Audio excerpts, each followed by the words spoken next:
The autumn wind is a pirate, blustering in from sea. With a rollicking song he sweeps along, swaggering boisterously.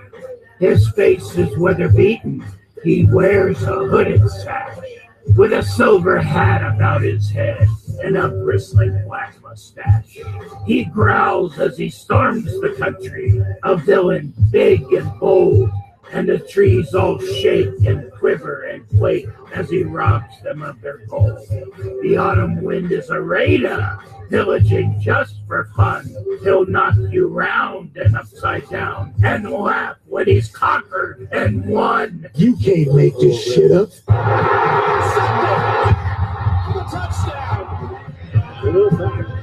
Great against the run. Now along with Bruce Irvin gives them a lot of firepower where they can pressure the quarterback also when he needs it. And the silver and black faithful will say, boy, that brings back some memories of Jack Squirick back in 1983 with interception right before the half on a similar play and a touchdown. You can't make this shit up. Raiders! Clark. Oh, he's got it. He sure does. He's got Cooper. There he goes. And Bo Jackson to the 20 and out in front. And only one man to do that. He's big. Can't run him down. He had the angle, but there goes Bo. And nobody captures Bo. Touchdown. Touchdown! Raiders! Yo, drink, drop the verse. It's going down, fade to black. When you have great coaches, then after you have great coaches, you get great players. You have a great organization, and you tell them one thing: just win, baby.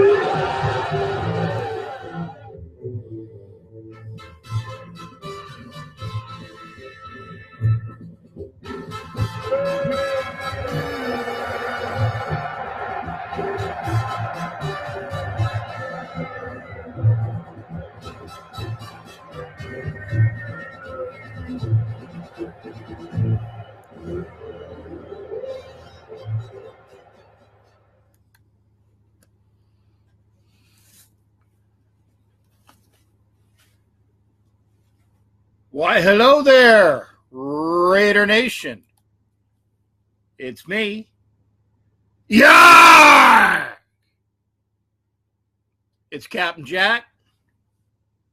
I'm playing a little bit hurt tonight, making up hours from my trip out to New York last week. I had some days off at my job, so lo and behold, had to go in the last 2 days, work full days. And then when you got this week coming up, it's a lot of hours, especially for a gentleman that's not quite a spring chicken. If you haven't guessed by my beard, you know that the captain is a little on the, shall we say, what's the word I'm looking for? Not senior side, not archaic side, but just not quite new. Refined, like a fine wine. We got some fine wine people out there. Hello, everybody. Welcome to Raider Reaction. Welcome to Ask the Captain. Love my Maria. Thank you, baby. I love all of the positives, and thank you for all of the kind thoughts to all the people that are here. You know that I'm definitely more partial to the ladies. It's the way it is. There's nothing finer than a beautiful, in heart and spirit, Raiderette. Now, that doesn't mean I don't like you guys either, because, you know, we're all part of Raider Nation. Hector, how you doing? Tony, who we got in here? Tony, William. Let me see if my thing is working. Yeah, Elijah. Of course, we got the ladies of the galleon here, Mandy and Sunny Ray. Jason Dean's here with us. I wouldn't expect anything less. Mike, thanks for coming in. Matt. Well, okay, Jason, like I said, I'm partial. Thank you, darling. And again, I love you too, Miss Maria. This is a good day because if all goes well, as I told you guys the other night, one of those gentlemen from back behind me is going to be calling in. And I did talk to him, I should say, texted him today. And I told him to call in a little bit after the hour. So I'm expecting a call in pretty soon if all goes well. So if that happens, I'm going to make sure I have my phone here. So I'm going to put it on speaker so everybody can hear. But until that happens, we got some things to talk about. I always like to have a guest because, as I told you guys before, a lot of the Raiders that are older don't get a lot of airplay. The younger folks don't know, Ryan.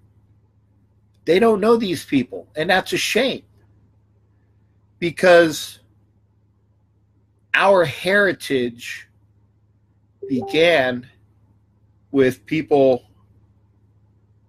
that are not as well known. You guys know, and I'm going to bring it up because it's just the way it is.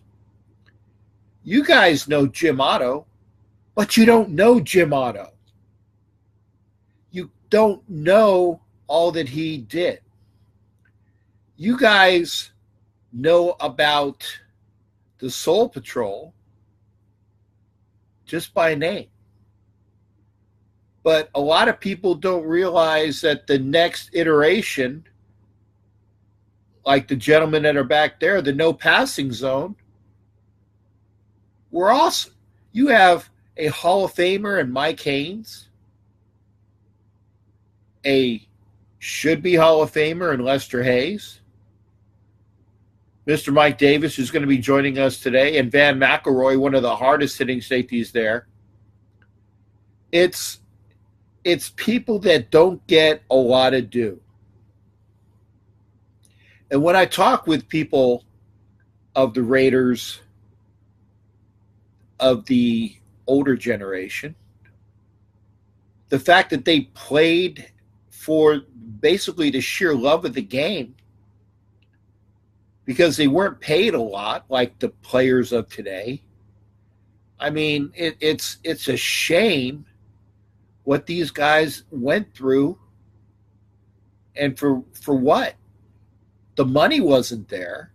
Even the stars of way back when weren't making the ducats that they were nowadays. So, yeah. Oh, and by the way, up until Curt Flood, who busted open free agency in Major League Baseball, when a team had you and had your rights, you were on that team, likely forever, unless they traded you. So it is. Oh, thanks, William. Well, I got the white version of this shirt as well. I just like the black one. But again, the way things were, players weren't allowed to leave or move. Free agency didn't exist. You either, if you weren't on a team, then you were your own free agent if your rights were rescinded. But, it was different. And that's why people need to realize that when the players were playing for what they were playing for, it wasn't like it is nowadays. The money nowadays is ridiculous. When you have somebody like Jamarcus Russell, otherwise known as Jabustus Russell, set us back 5 to 7 years based upon the money that he was given, and you can't come back from that from a contract like that. You just can't do it. That set us in the hole for years. And other people like Rolando McClain, these first-round busts, just tear a franchise up. So that's why I am a little bit the way I am, because the Raiders, the older Raiders especially, need that respect. That's why I love seeing, when I love seeing Mr. Davis hanging out. I enjoy getting a chance to talk to him, seeing him with Rod Martin a lot over in Oakland. Henry Lawrence lives right down the street. Getting a chance to hang out with Ted Hendricks. Amazing gentleman. Even talking with Lincoln Kennedy, and Lincoln is obviously a player that is not quite of the golden age of football, but even things have changed since Lincoln hung him up, and that was about 10 years ago. It's all different. So again, we are Raiders. We are fans of the franchise. We love our team. And hopefully I'll be getting a call pretty soon from Mike. I might have to text him, let him know, hey, now's the time to call. In fact, let's do that. Guys don't mind. I will put this into effect. This way that there's no miscommunication as to what's going on. I know Mike is ready for us. And I'll call him. In fact, let's make this happen. Stand by a second. And again, thank you for coming in.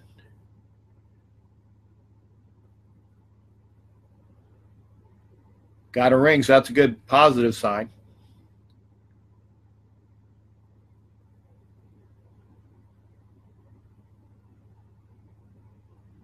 You know how sometimes these things happen, stuff happens.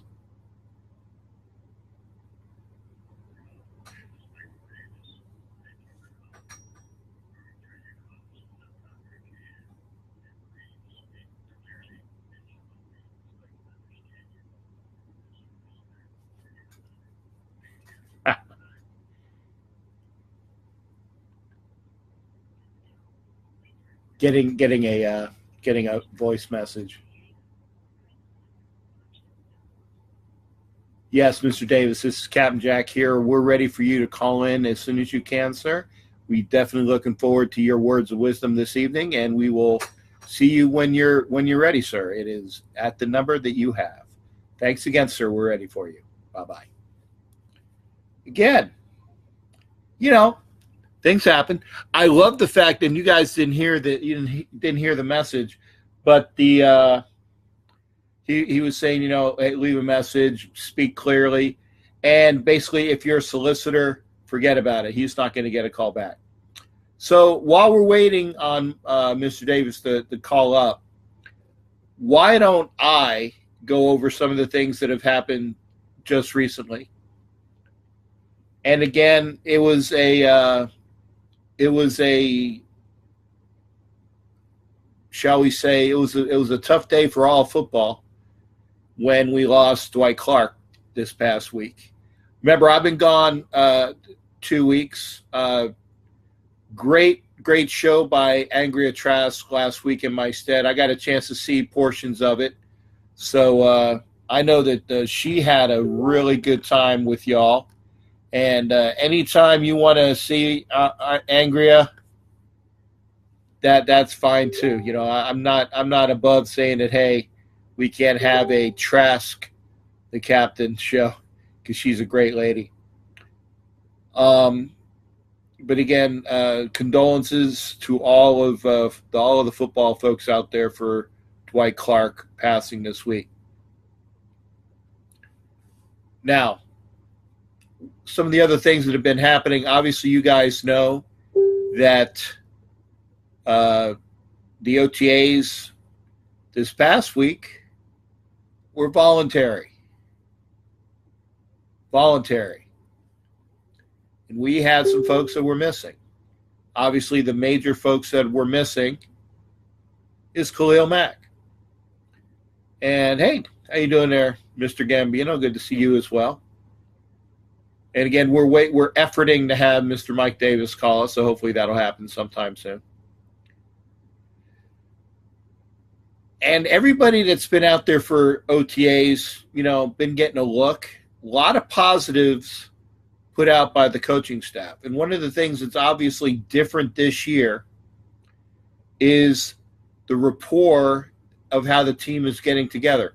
In fact, the last day for the OTAs, instead of actually going through the walkthroughs, the Raider coaches actually had I don't want to call it a missed practice, but they took the team together, and the team went out and did coaching for some of the groups, I think it was the high school groups in the area. Now, this type of rapport you can't get unless you go and do things like this. And okay, although it wasn't a day of X's and O's, hi Linus and Jason and T-Courts and everybody, although it wasn't a day for X's and O's, it was a day to build up the team together. And this goes far because, again, there's been times in the past where the team had gone bowling, and, that's fine too. I think that's what Del Rio did last year or the year before. And it's good for team building. But here's the thing. There's nothing better than giving back to the community while also getting the team together and having it come together, building that rapport. You give back to the community, and what's to say that these kids in the future might be the next Raiders coming up? Remember, Doug Martin is here because, we gave him a contract, but he's from the area. He wanted to play for the Raiders. Of course, Marshawn Lynch is here because he retired, and the only team that he was going to play for was the Raiders. There are plenty of teams that occasionally have their kids come back from the area, but I can tell you that there's no other team like the Raiders that have people actually want to play for them. I mean, when you have somebody like MC Hammer starts out being a ball boy for the Oakland Athletics and just has that spirit of the Raiders and the Athletics because he's local, and it's too much. In a good way, it's too much. I can't remember the ladies. There's another group of ladies from, I think, the 80s ladies rap group or R&B rap. God, I can't remember them off the tip of my tongue. They're from Oakland as well. And they have the spirit. There's nothing like the spirit of the Oakland Bay Area community. So that's special. And that's why giving up that one day of X's and O's, to build the team rapport while also going out to the community, it's going to be something that's very well respected by all. Now, remember, this is the Ask the Captain show. And, I got a number. If there's something that's burning up inside while we wait,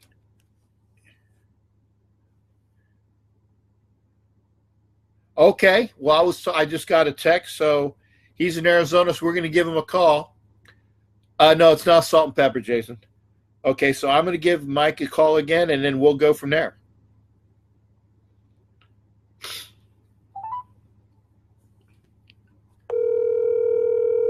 Let's get the volume up here. Hello? Hello, Mr. Davis. This is Captain Jack. How you doing, sir? I'm fine. How you doing, sir? I'm doing fantastic, sir. I was giving the build-up that we were going to have you on there. In fact, you might not be able to see from your screen, but there is a large poster in my room here where it's the old no passing zone pic where you are pictured with the bikes. I guess it's an LA cityscape, and you, Lester, Mike, and Van are all together. One of the highlights of my room here, and I told people last week, I said, if everybody if all goes well, I'm going to have one of the gentlemen up there. So I kind of alluded to you, but I didn't say it specifically. I wanted to make sure we had you on. Okay, cool. That's not a problem. Now, you say we're going to go in at 10, right? Oh, well, we're actually live now, sir. I got you on speaker.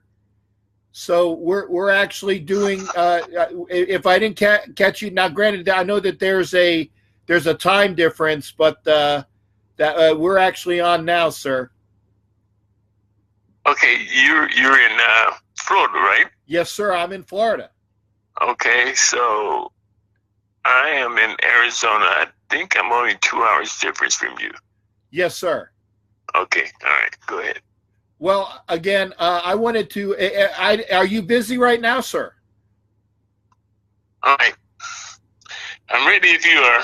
Okay. Well, I wanted to make sure, and I was giving people notice that again, the Raiders of a generation or so ago don't get the shrift that they should, and the great teams that had come up, between the Madden teams and the Flores teams, the 3 Super Bowls that were in that era, the no passing zone defense of your defense, the defense before that was Soul Patrol. I says I'm a defensive guy because defense wins championships, and I know, and if people look up in Wikipedia, which I did, making sure that people know about you.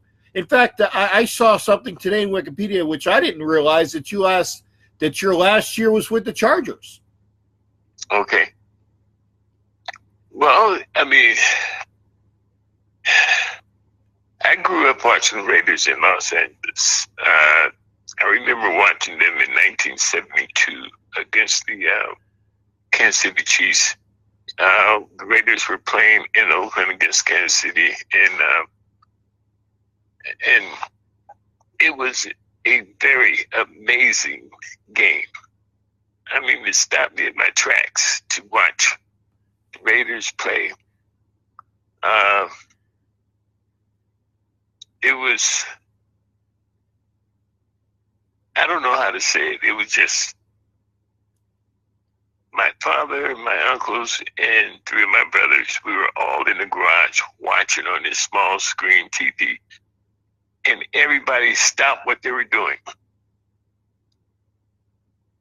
It came down to a kick, and the Raiders made it, and the fans went crazy.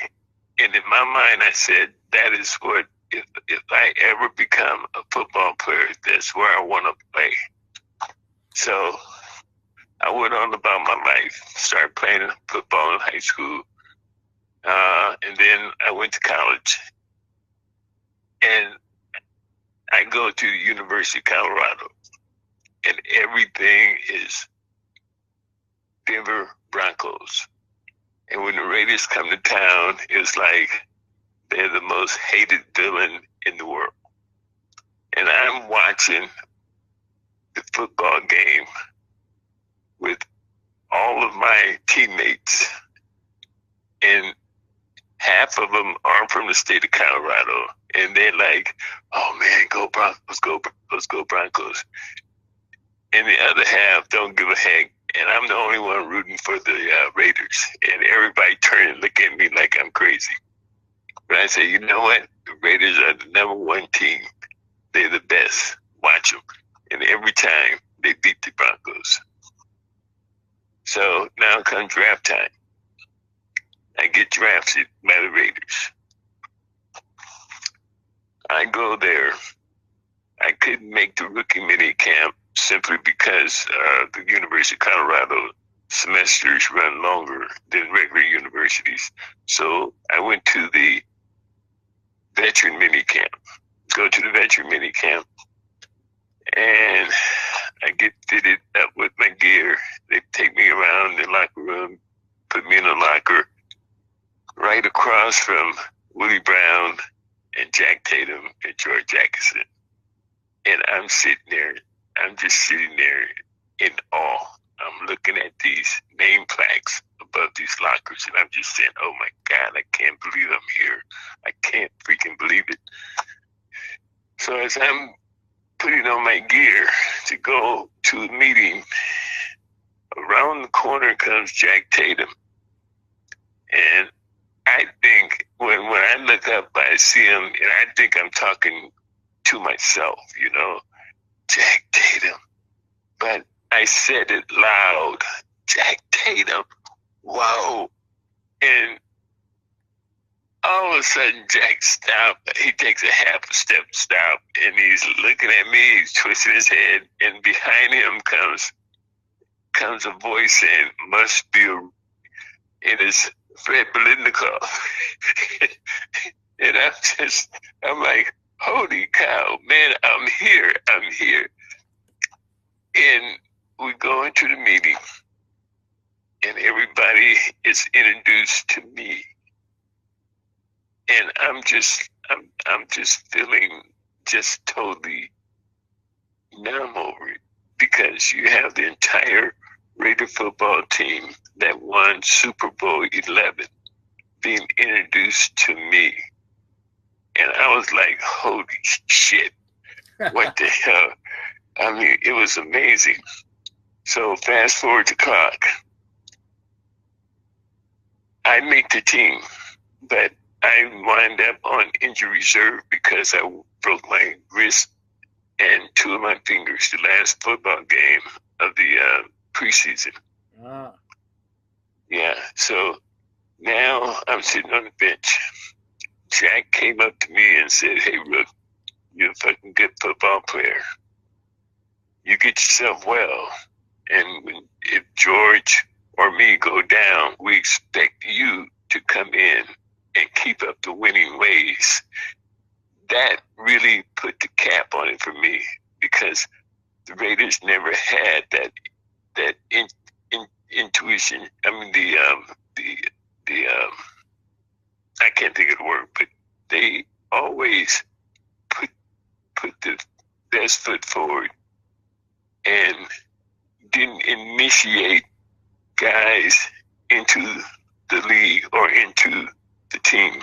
They always had pride, poise, and acceptance to the new players that made the team. Okay, the guys that are trying out for a team, doing training camp and all that, they're accepted. But once you make the team, it's all one for one. One team, and that's it. And that was how I was raised up in the Raider way, to accept the guys that make the team,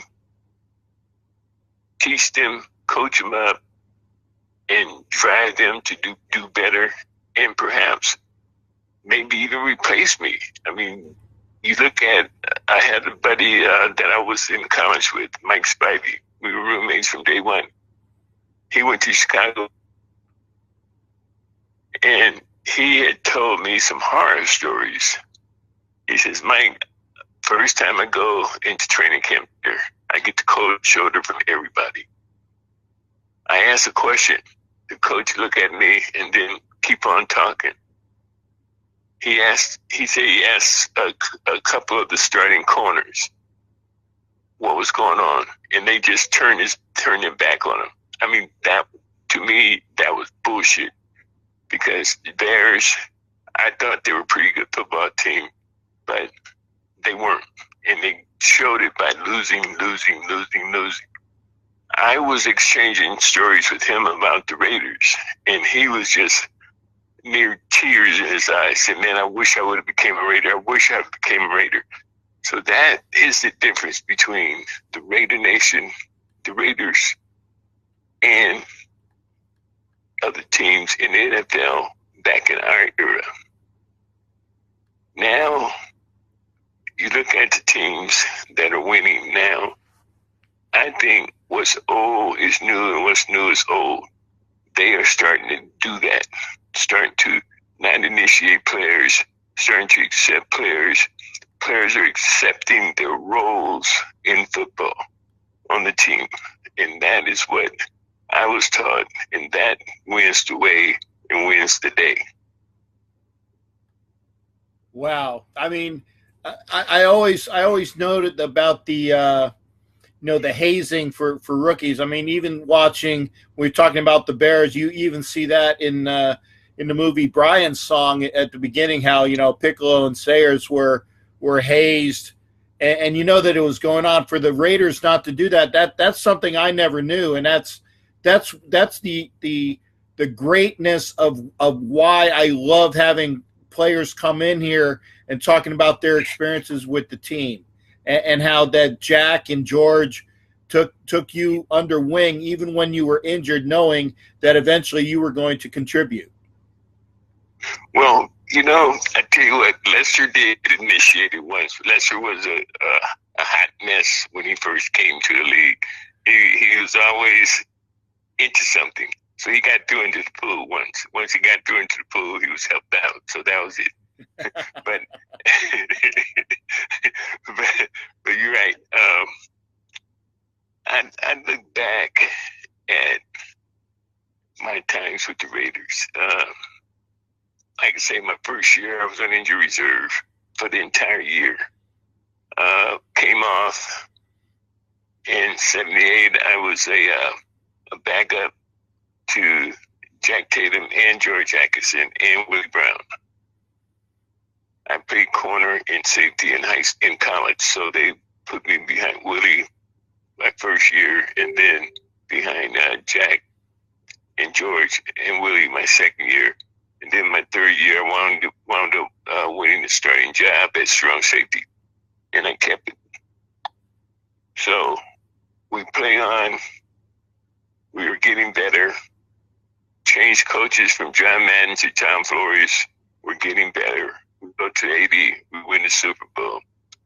Come out of 80, and now we're playing in 1981.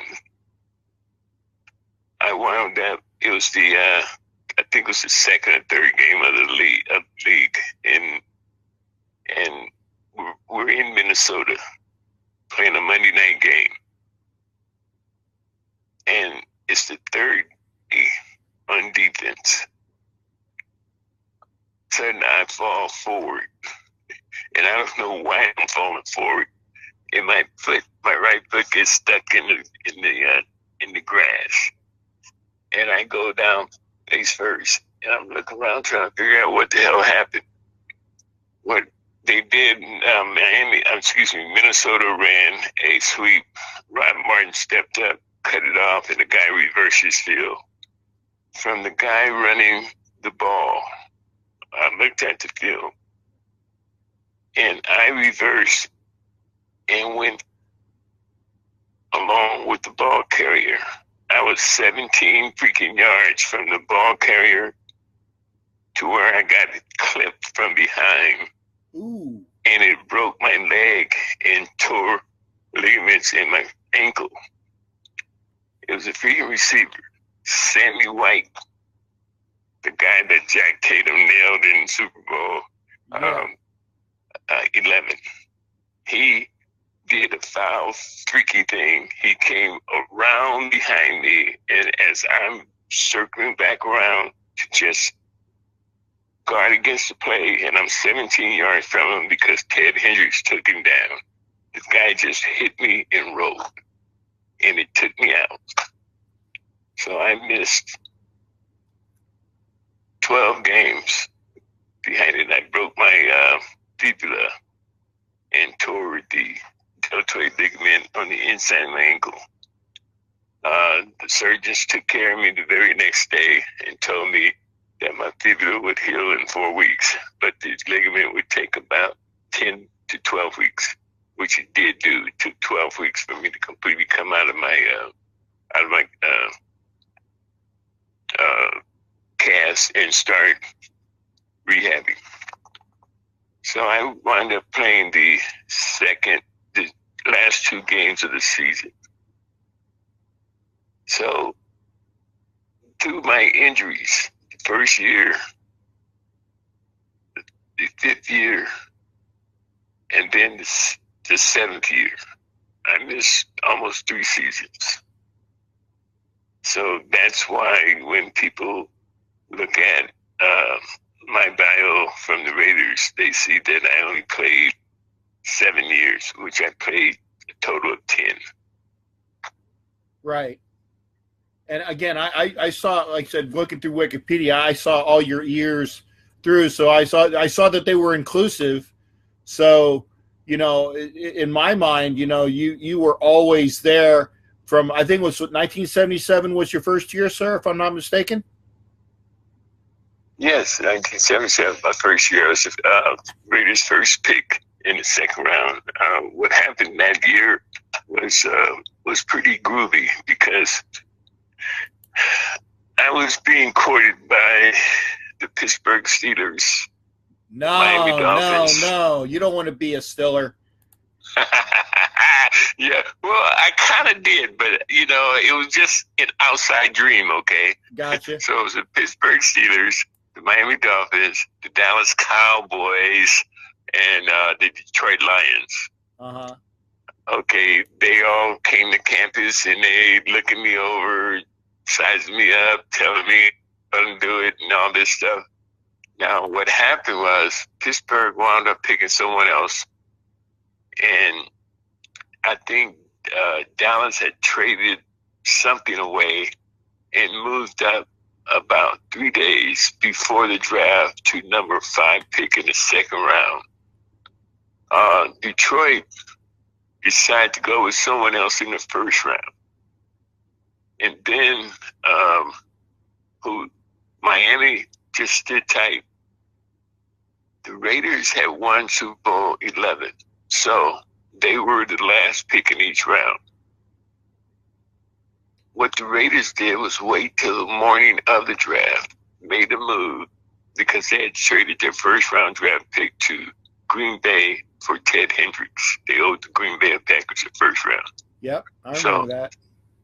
Yeah, so the Raiders waited till that morning and traded up to the 1st pick of the 2nd round and grabbed me. You talking about just totally dumbfounded. I was like, I can't believe this. Okay, I had just left my girlfriend's apartment. And I walked from her apartment to campus. Get to campus, I had an interview with CBS News. I was in School of Communications, Radio and TV Broadcasting. So I had my 3rd interview with them that morning. So I rushed from her apartment to my room, get dressed, and I'm walking down the hallway out of my dorm room. And my roommate, Mike Spivey, calls me back and says, Mike, you have a phone call. You got to take it. I said, well, just take a message for me. I'm running late. He says, no, Mike, you need to take it. So I get back, and I'm on the phone, and it says, now you have to understand why I did what I did. My 3 years at the University of Colorado, we had my sophomore year, we had 12 guys drafted. My junior year, we had 14 guys drafted. And they all made teams. But the whole thing was people would call up, teammates would call up your room and say, hey, this is so-and-so from the New York Giants. We just drafted you. And then it'd be a prank. Right. So Mike, I'm thinking about it. And I said, yes, sir. He says, hello, this is John Madden. And this is John Madden from the world champion Oakland Raiders. And I said, yeah, right. And I hung up.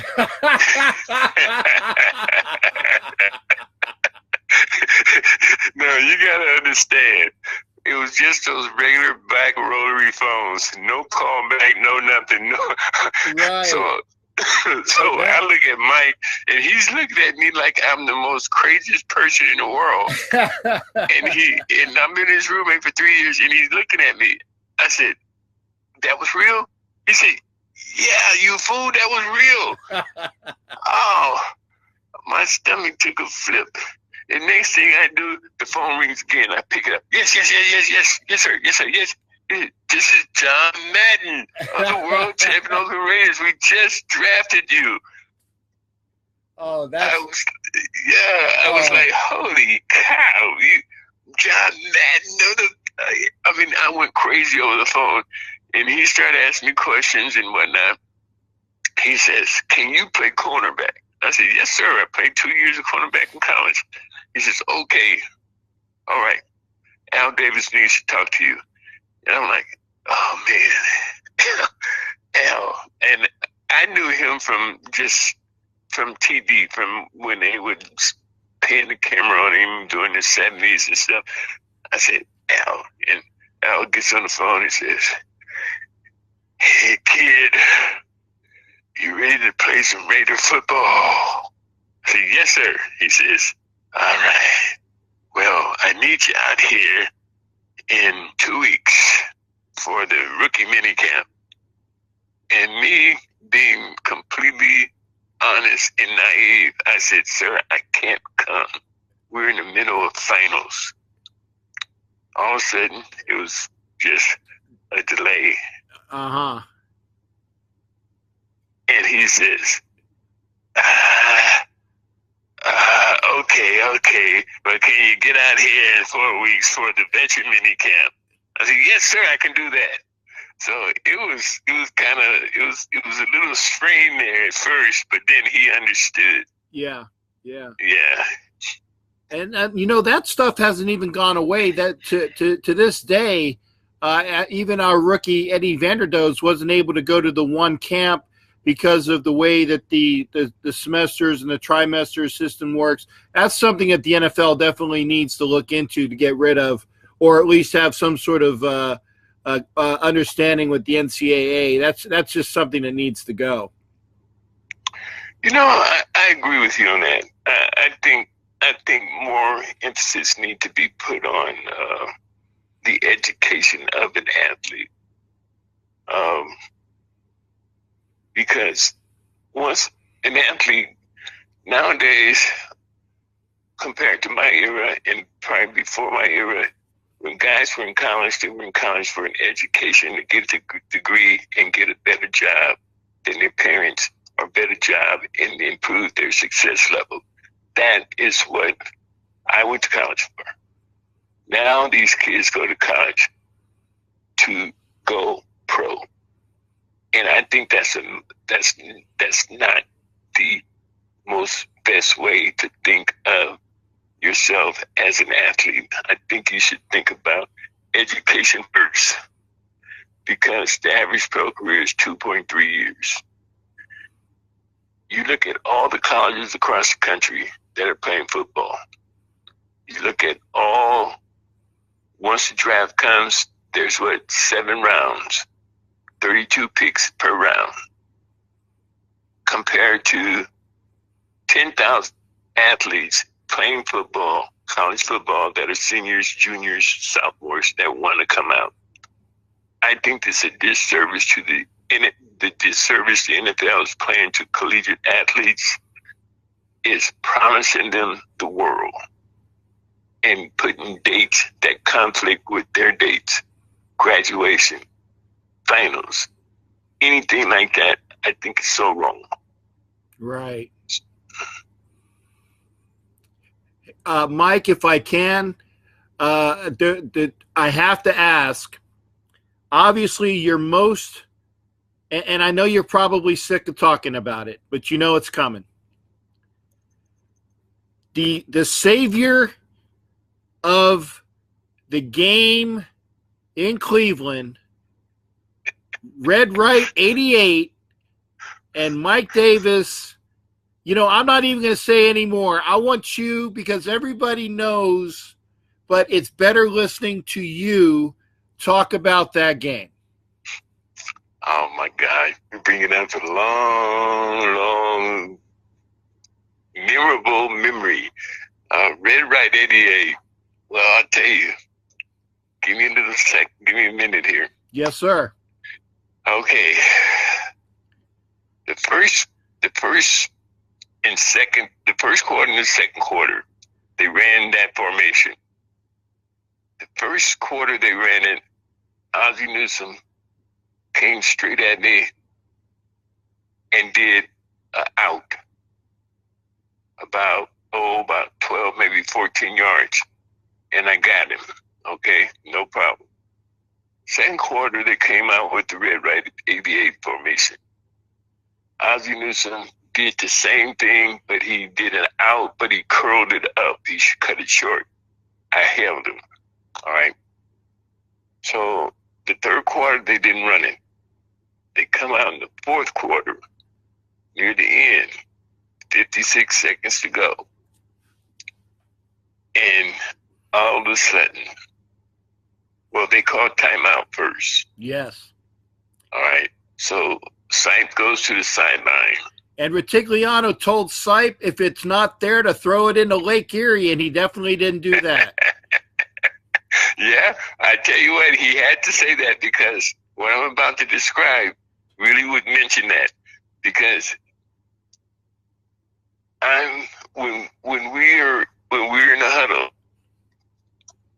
I'm always to the left, and this time I was to the left because they were coming to the open end of the stadium. And when we broke the huddle, I'm about 50 feet, maybe about 70 feet from the Cleveland sideline. We're inside the 10, and they're right about the 40-yard line. So I'm like watching Sipe go off to the sideline, and I see Don Cockcroft, their kicker, walking up to Sam Retigliano, and he's taking off his jacket. Sam turns to Cockcroft and gives him a wait a minute sign. Cockcroft re-put his jacket on. He didn't have it quite off. He had it almost over his shoulders. He re-put it on. And then he faced Sipe, put both arms on Sipe's shoulders, and he started talking to him. And Sipe had his hat off, and his head is down, and he's listening. He's shaking it. He's shaking. Okay, he's listening. He's saying, okay. Next thing I know, he put his helmet on. He takes 2 or 3 steps from Sam Retigliano, and then he turns around, and Sam waves a finger at him like, okay, throw it in Lake Erie or something like that. So he comes up onto the field. I'm yelling at Matt Millen to tell Charlie Sumner, our defense coordinator, they're gonna run another play. They're not gonna kick. We need a defense in. Matt looked at me. Ted Hendricks looked at me like, what? I see Sipe is coming back onto the field. So Ted Hendricks started waving his arms like this over his head, going crazy. Matt is near the sideline. He said, Charlie. And Charlie looks, and he sends in Bronco Orange, cover 1. That was our bread and butter defense. Bronco Orange, cover 1. What that was a 3-4. 3 down line and 4 backers. If the back stayed in, both backers blitz. If the back came out to the side of one linebacker, he covered him. So we had coverage, man-to-man coverage across the board with Burgess Owens free in the post. He could break on any ball. And the D-line, whatever their game was, exit or whatever, they did it. They put good pressure on the quarterback. So they came with the formation. It was their right, our left. And Ozzie came out of the huddle, and he stared me down.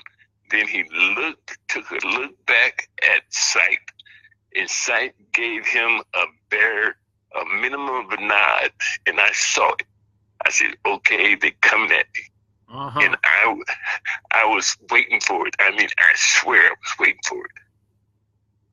I took a hard outside. I usually line up my shoulder, my inside shoulder over the inside half of his head.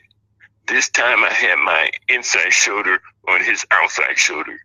And I said, if he's going to come through me, if he's going to run this out or curl, he's got to come through me. Me. God damn it, he's going to come through me. And I'm going to wear his ass out. Okay, I did that. He gave a little dip outside and went straight up the middle and went to the post. You talking about my heart sank.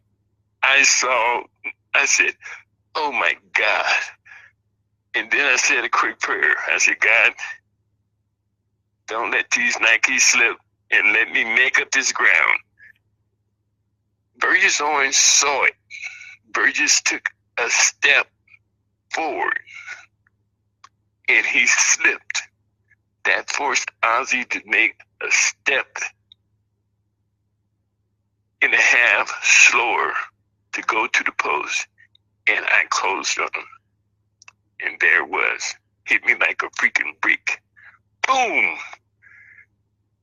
And we're coached when you catch the ball. If the receiver's on your right, you tuck it to your left. If he's on your left, you tuck it to your right.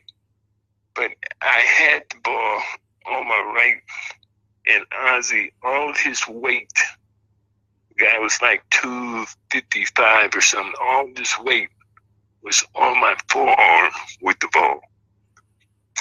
And I was on one foot, and when I twisted, he fell off, and I went to the turf, and I hit my head first on the turf, and I just saw like the 4th of July sparks. Ooh. Boom! I get up, and I turn around, and I think I'm knocked out because I don't hear a freaking sound. Everything was quiet. 87,000 people were quiet. The whole game, it was so noisy that you thought they were in your ear. All of a sudden, nobody saying anything. And I heard our sideline, I think it was Lindsey Mason said, I think Mike intercepted. Mike got it. Mike got it. I heard that. It was like, wow. I mean, it was so amazing, man. It has to be my biggest and best play and most memorable play. I've had many, but this is the most memorable play.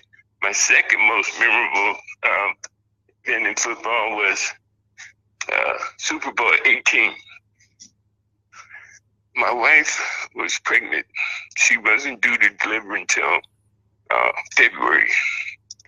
She went to, it was a Wednesday, and the family plane was going to leave. We left on Sunday. The family plane was going to leave on Thursday. So it was Wednesday. My wife goes to the airport to pick up her mother from Michigan. And she had the credentials for the doctor. The Raiders agreed to put a doctor with her because she's like eight months pregnant. So she takes the credentials to the doctor. He's giving her a checkup. And I've been knowing the guy for years. And he says, oh, man, I'm going to the Super Bowl. I'm going to the Super Bowl.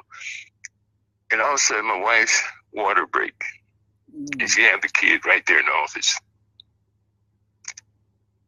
Tom, this is Wednesday, our defensive day. Tom blows the whistle. He circles everybody up. And Tom does not do that unless it's trouble. Yeah. Circle everybody up. And he's doing a 180 one way, 180 the other way. And he spots me. And I'm between Rod Martin and Jim Plunkett. And he's looking at me. And then he curls his finger and tells me to come to him. And Jim said, God damn it, Mike, what you do? We need you, man. And Rod said, God damn, Mike, what you do?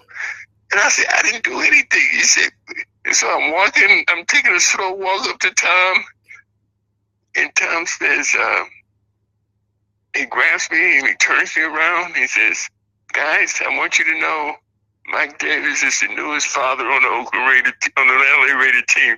I looked at him. I said, what? He says, yes, your wife just delivered 4 hours ago. I said, what? He said, yeah. And all of a sudden, I just stopped in my tracks. And I'm looking around, and all of a sudden, Jim Plain said, no, don't even think about it, Mike. You can't go to LA and be back before the game. You can't do it. I mean, I was seriously thinking about it, and he read my mind. No, I know that that's a once in a lifetime thing, Mike, but you know what? It obviously you made, and I'm sure your wife knows that was the decision to make at the time. Yeah, but I mean, okay, with her having a baby early, she cheated herself out of the Super Bowl. She cheated her mother out of it, and she cheated Dr. Parrott out of it. Yeah. Dr. Parrott still talked to him there about it. Man, I could have been at the Super Bowl. Man. Well, but it's I tell you what, Mike, it's not the Super Bowl, but as you know, I live in Tampa, or at least a suburb of it. And I know you've been to Tampa several times. The offer to recreate any portion of Super Bowl 18 from Captain Jack is always given to you. Now, granted, it's not the sombrero, but I'll be more than happy to take you around to anything, and we'll say that this is for the Super Bowl that they miss. I'll take you all around town to at least relive some of the positives of you your wife and the mom not being there for the Super Bowl. Yeah, it would have been nice. But I tell you, it was when as a team, we went to the Super Bowl. We practiced all week. And we did not, I mean, it was business. Well, let me paraphrase this. Super Bowl 15, we were in New Orleans. And Tom just let us all run wild. And then Friday, he cut the curfew to 12. Saturday, cut the curfew to 11. And then we woke up and went to the game. But the thing is, it was just, everybody was out having a blast of time. Super Bowl 18 was completely different because of the Washington Redskins and the nuance of the players and the head of the players. Yes, we went out to dinner here, we went out to dinner there, but it was no drinking, no, I mean, it was just, everybody was on, mine was on the business of beating the Redskins. Now, what happened Saturday night, Joe Theismann comes on one of the local channels, one of the local sports channels. He's got on this mink coat and a mink hat. What do you think he was, Joe Namath? No, Joe Theismann. No. What I'm saying is Joe Theismann is rogering up like he's Joe Namath? Joe Theismann comes on freaking one of the local TV sports channels in Tampa, Florida, with a freaking mink coat on and a mink hat. And the interviewer is asking questions. He says, and Joe says, well, we beat the LA Raiders. And we felt that the LA Raiders weren't the most qualified team to be in the Super Bowl. We felt Seattle Seahawks is the best team and will give us the best game. All of a sudden, it was like about 10:45, maybe 10:50. All of a sudden, you heard the phones ring throughout the hallway. Guys coming out of the room, knocking on the doors. Did you see this? Did you hear what he said? Blah, blah, blah, blah, blah. So what happened? Joe Theismann got the Redskins' ass kicked that night. There you go. Yes, that night. Bulletin board material. You don't want to give your opposition anything that they could run with. I mean, okay, I asked Charlie Sumner. I said, Charlie, our defense coordinator, I said, Charlie, give me the green light. The green light meant I could blitz whenever my coverage, the tight end, fullback, or halfback stayed in the block. I can go. So I asked Charlie to give me the green light. Charlie looked at me. He says, okay, you got the green light. So if you watch that game, you see me blitz quite often. Yes, I do. I remember that. Oh, Joe Theismann said, where in the fuck, excuse my language, where in the hell is the strong safety keep coming from? Where is he? Okay. The second time, and I don't know about the fourth time I came, he's mouthing off to one of his offensive linemen. I think it was Mark May. He's mouthing off to him. God damn it, you got to watch fucking strong safety. I said, Joe, I'm in your ass every fucking time There you go back to pass. And he looked, and you just saw a flicker of fear in his eyes. I mean, it was so cool because he didn't know that he was calling the plays that allowed me to blitz. And that was so sweet in my mind. And Charlie came to me after the game and said, Mike, good fucking call. Well, I wish I would have had you on with. I think about 2 or 3 weeks ago, we had Jack Squirek on, and he was talking about the game as well. So it's good to hear another portion of that. The fact that Jack didn't tell us about the Theismann faux pas on TV. So that rings in some more things that we need to know as a fan base as to why you guys are just so. You can't see me right now, Mike, but I'm just brimming with pride about being a Raider fan.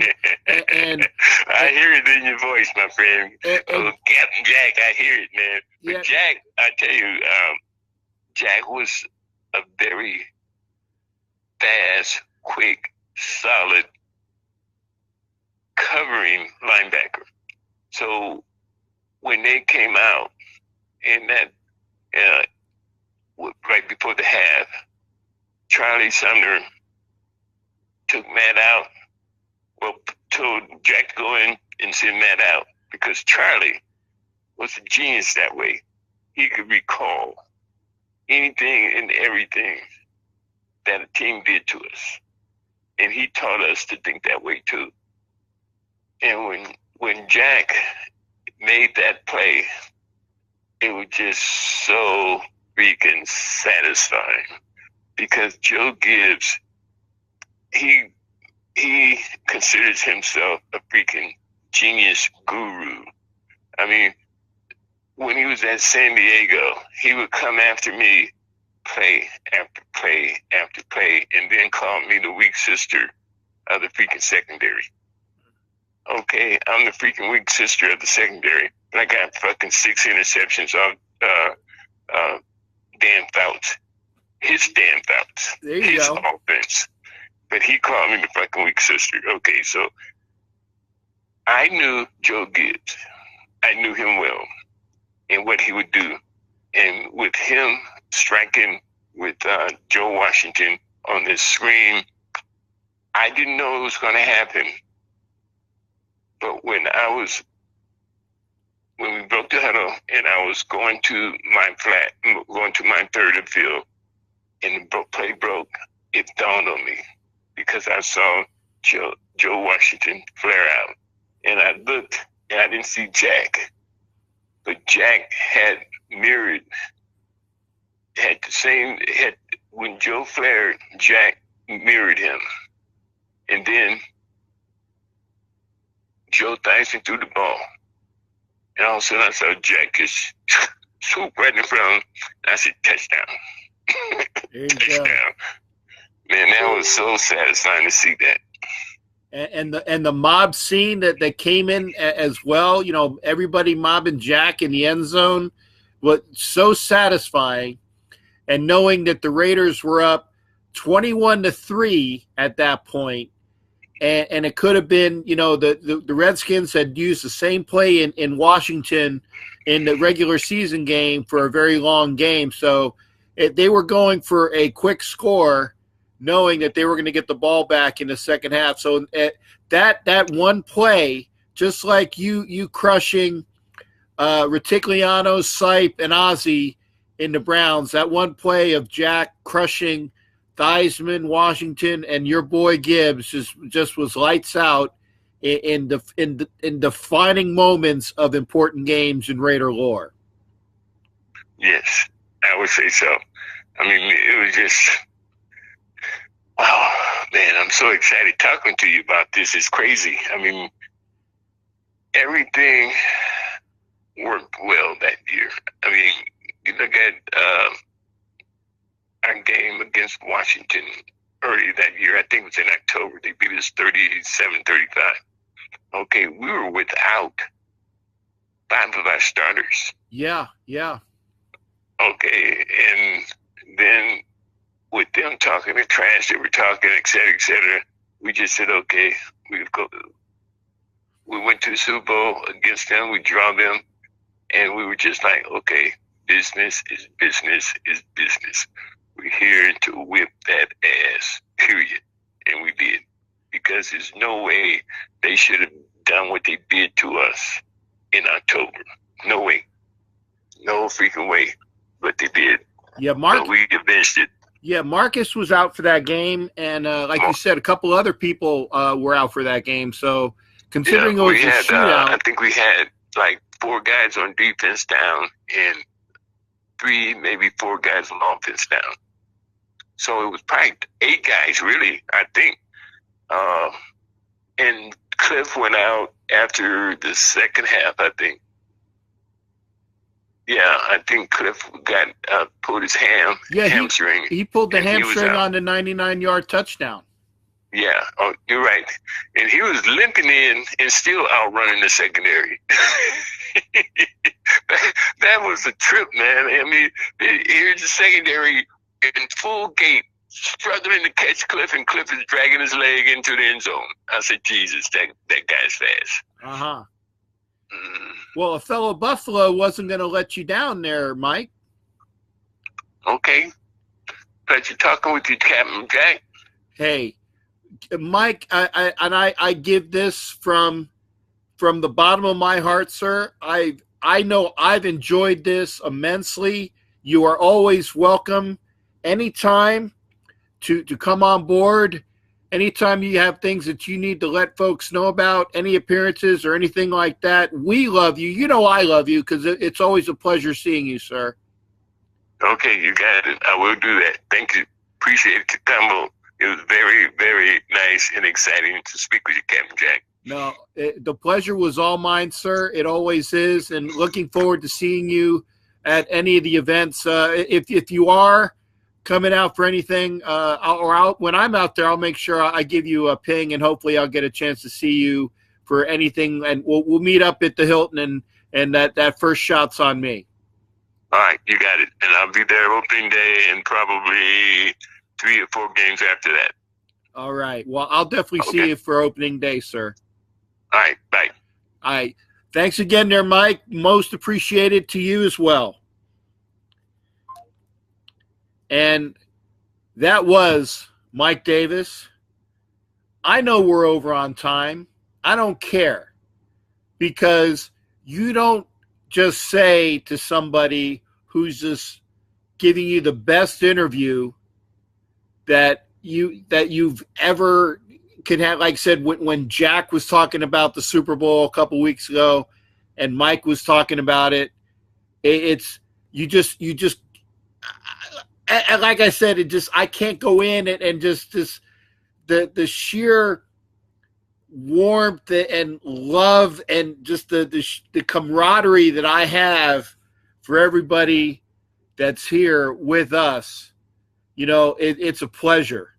It's a pleasure. And that's what you get here with me for Ask Captain Jack. You know, I don't know all the Raiders, but the ones that I do know, I'm going to try to have on. Now, granted, we're not going to have a Super Bowl hero or a playoff hero every week, but if I have my druthers, I'll have people that we can talk to about their stint with the Raiders.